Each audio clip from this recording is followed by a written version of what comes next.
Dios les bendiga, mis hermanos.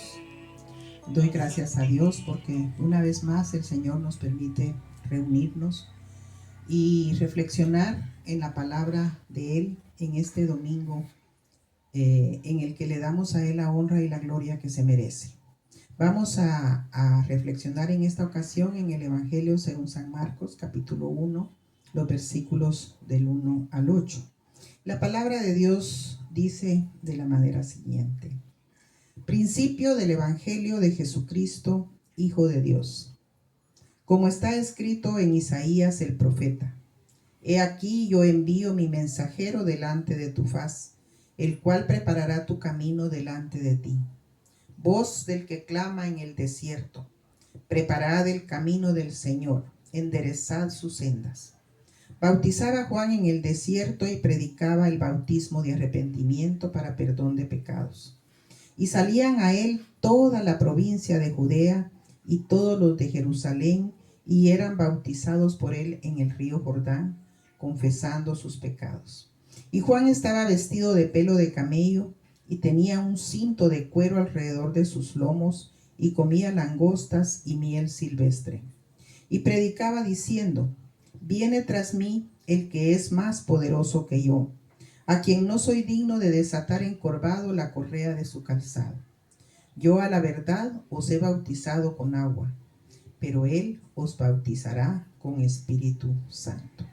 Que Dios bendiga su palabra en nuestros corazones. Mis hermanos, vamos a reflexionar entonces en este texto bajo el tema: después de mí viene uno más grande. Enfatizando desde inicio esta frase, que es la que siempre nos hace pensar en un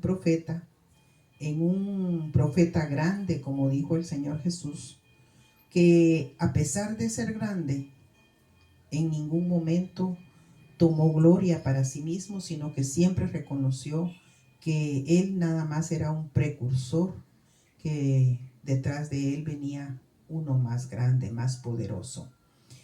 Voy a iniciar esta reflexión haciendo algo fuera de lo común. Quiero lanzar una pregunta a mis hermanos. ¿Cuán preparados están ustedes como familia para celebrar la Navidad? Yo sé que las respuestas pueden ser variadas. Y si hago otra pregunta, ¿qué tipo de preparación han hecho como familia? También las respuestas van a ser variadas. Lamentablemente, se tienen que hacer estas preguntas para reflexión, mis hermanos, porque nosotros casi siempre en esta época nos afanamos en prepararnos para una celebración de Navidad que va muy alejada de lo que reflexionamos en la palabra de Dios.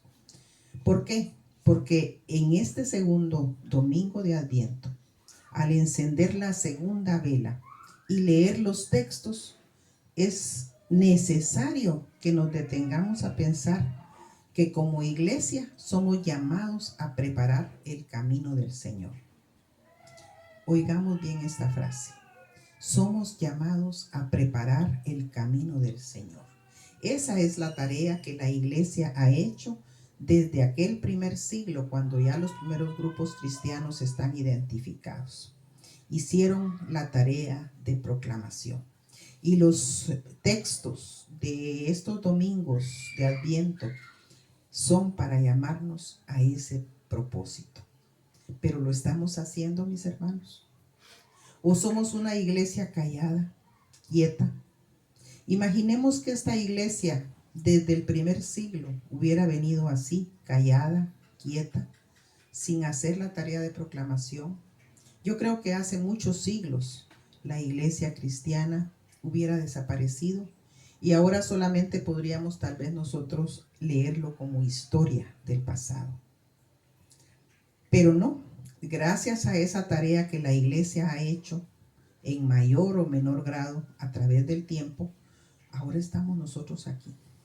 La iglesia se extendió, se expandió. Hoy tenemos que reflexionar en este texto. Y este texto habla de la predicación, la proclamación, el anuncio de Juan el Bautista. Ese es el primer tema que Marcos va a enfocar al hacer su evangelio. Y lo primero que él deja claro en el versículo 1 es que este es el principio del evangelio de Jesucristo, Hijo de Dios. Él no está para dar otra palabra que no sea esto. Este primer versículo anuncia el contenido de su evangelio, que es el evangelio de Jesucristo, la buena noticia de Jesucristo. Porque Jesús, mis hermanos, es el ungido de Dios, el enviado, el Mesías prometido, el Hijo del Hombre. Juan no es el enviado ni el ungido. Juan es un precursor, es un profeta del Nuevo Testamento, es el anunciador, el pregón que viene antes de que venga Jesús. Y cuando nosotros hacemos esto, recordémonos, mis hermanos, que de eso precisamente es la tarea de los profetas. Y el pueblo de Israel había pasado muchos siglos, tal vez unos 3 o 4 siglos, sin que se levantara un profeta en medio de ellos. Y ellos pensaban que ya no habría profecía. Pero de repente aparece Juan. Y Juan es el profeta del Nuevo Testamento. Entonces, si nosotros observamos el pasaje, nos damos cuenta que tiene por lo menos unas 3 partes en que nosotros podemos dividirlo. Primero, el mensaje de los profetas del Antiguo Testamento. Dice Marcos, como está escrito en el Isaías el profeta. Entonces Marcos trae la palabra en los versículos 2 y 3, que él dice que es el mensaje de Isaías, pero realmente está tomando una parte de ese texto es de Isaías y la otra parte es de Malaquías. ¿Por qué él los une y no menciona Malaquías? Nosotros no lo sabemos. Pero lo que entendemos a través de esta unión que Marcos hace es que realmente en aquel tiempo el pueblo de Israel no tomaban por separado la historia. Esto dijo Malaquías, esto dijo Jeremías, esto dijo Ezequiel o Isaías, sino que ellos leían una sola historia de Israel. Y esa historia que la traían desde Génesis y todo lo demás que lo complementaba. Y para Marcos es importante el contenido de lo que está diciendo, que tiene coherencia el versículo 1 con el versículo 2. Y eso dice, he aquí yo envío mi mensajero delante de tu faz, el cual preparará tu camino delante de ti. Está anunciando a ese mensajero que es Juan, que va a preparar el camino delante del Señor. Y lo identifica como una voz que clama en el desierto. Y su mensaje es, preparad el camino del Señor, enderezad sus sendas. Fíjense que Marcos ordenadamente en estos 2 versículos dice lo que va a ser el respaldo para la tarea de Juan el Bautista. Los profetas en el Antiguo Testamento, varios siglos atrás, ya habían anunciado que esa sería la manifestación de Dios por el mensajero que venía antes a preparar el camino y luego la manifestación de Dios en Cristo. De los versículos 4 en adelante hasta el versículo 6 está hablando propiamente de Juan el Bautista. Él es el encargado de preparar el camino, de abrir las puertas para que Jesús hiciera su ministerio. El papel de él fue entonces, repito, preparar el camino para la manifestación de Dios en la persona de Jesús. ¿Cómo lo hizo? En el desierto. Y fíjense que Juan, por la descripción que dice de cómo estaba vestido, de qué comía y todo, es muy relacionado con el profeta Elías. De hecho, algunos dicen que él era Elías, pero según el relato bíblico nosotros entendemos que es Juan el Bautista, que predica en el desierto. Y nosotros no podemos dar respuesta a la pregunta, ¿y por qué no en la ciudad de Jerusalén? ¿Por qué no en las ciudades importantes de aquella tierra? No, lo hizo en el desierto. Así lo dijo el profeta. Y Juan utilizó el agua, la inmersión en agua, como una forma de ilustrar su mensaje, porque él llamaba al arrepentimiento. Y arrepentimiento, mis hermanos, quiere decir un cambio de vida. Si nosotros no tenemos ese cambio de vida, no hay arrepentimiento. Y la manera de ilustrarlo era por la inmersión en agua. El bautizo se dice en griego que significa sumergir. Y esto es lo que trae luego una práctica bautismal a nuestras iglesias, en la que en determinado momento se le dio más importancia al agua que a la simbología, ¿verdad? Pero nosotros sabemos como iglesia presbiteriana que el agua es un símbolo, ¿verdad? Y que no es necesario sumergir a la persona como condición para bautizarla. Esa inmersión en agua era una práctica judía en aquel tiempo.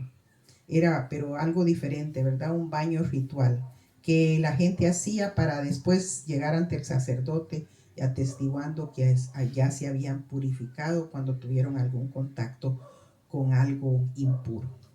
Y de esa manera ya quedaban liberados de la impureza. Pero eso era una práctica judía, no es lo mismo lo que Juan hizo. Juan ilustró su mensaje de que las personas deberían de estar totalmente limpias interiormente a la venida de Cristo.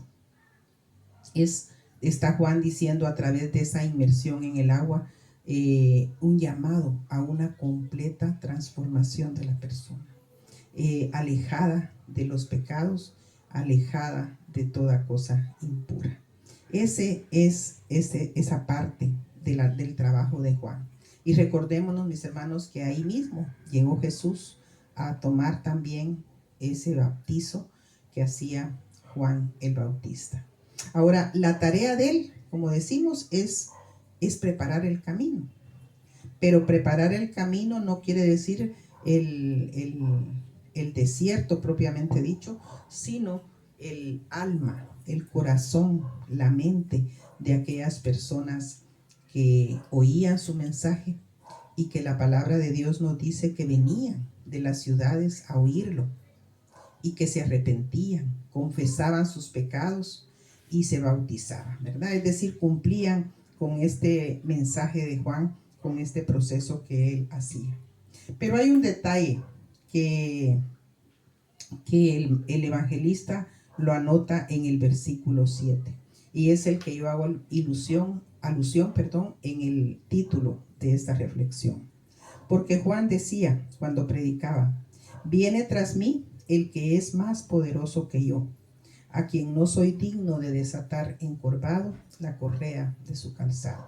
Es lo que les decía al principio, mis hermanos, cómo Juan, a pesar de esa familiaridad que existía con Jesús, él hizo su papel tal como fue enviado, ¿verdad? Reconociendo siempre y dándole la honra al que venía tras él, no tomando él honra para él mismo, ni en su forma de vestir, ni en su forma de vivir, ni en su forma de alimentarse. Era de lo más sencillo. ¿Para qué? Para que a la venida de Jesús, Jesús realmente resplandeciera. Y de hecho, mis hermanos, si nosotros recordamos el texto, cuando Jesús llegó a bautizarse al Jordán, la manifestación de Dios hizo que ese momento fuera singular. ¿Qué es lo que Jesús va a traer según este texto y según la predicación de Juan el Bautista? En el versículo 8 dice: yo a la verdad os he bautizado con agua, pero él os bautizará con Espíritu Santo. Este Jesús que leemos hoy en este segundo domingo de Adviento es Cristo, ¿verdad? Este que vendrá es Cristo, Dios manifestado en carne. Y Él traerá la posibilidad de vivir en la presencia del Espíritu de Dios. Por eso el Bautista dice: Él os bautizará con Espíritu Santo. Si la palabra bautizo significa sumergir, se entiende, mis hermanos, que Jesús nos invita a sumergirnos en la presencia del Espíritu Santo. Pero como decía Este no es un mensaje para empezar a hablar lenguas, a manifestación de otros dones o otras exaltaciones dentro de la iglesia, sino que es un sumergirnos en la presencia del Espíritu Santo para vivir cada día en esa presencia, dirigidos por el Espíritu Santo, guiados por el Espíritu Santo. Que nuestra vida sea controlada por el Espíritu Santo. Entonces, para concluir, mis hermanos, quiero llamar su atención a unos 3 pensamientos. Primero, que volvamos a la pregunta inicial. ¿Estamos preparando el camino para la manifestación de Dios en Jesús? Eso va a ser dependiendo de nuestra preparación personal, de nuestra reflexión personal. No de que si ya están las hojas para los tamales, si ya compramos todos los regalos, la comida, sino algo diferente. Nuestra vida, mis hermanos, nuestra relación con el Señor. Y cómo nosotros vamos a actuar para que Dios se manifieste a esta comunidad, para que por medio de nosotros la gente escuche este mensaje, actuando de una manera diferente, con un testimonio de justicia y amor, con las amistades que hemos cultivado, y ahí con ellos dejando que nuestras acciones hablen por nosotros. No tener que llevarles una lectura de la Biblia, sino nuestras acciones como el mensaje que ellos necesitan. Segundo, esa invitación para que cada mañana nosotros le pidamos al Señor estar realmente llenos de la presencia del Espíritu de Dios, en la vida cotidiana, en lo que hacemos cada día. Y finalmente, si Adviento es tiempo de espera, ¿estamos en espera, mis hermanos? ¿O solamente caminamos día a día afanados sin pensar en lo que viene? No hablo de la fiesta, mis hermanos, como tal, sino de esa experiencia de Dios, esa manifestación continua de Cristo en nuestras vidas, que nos ayude a vivir como hijos de un Dios que hoy día se manifiesta y camina con su pueblo. Que Dios les bendiga.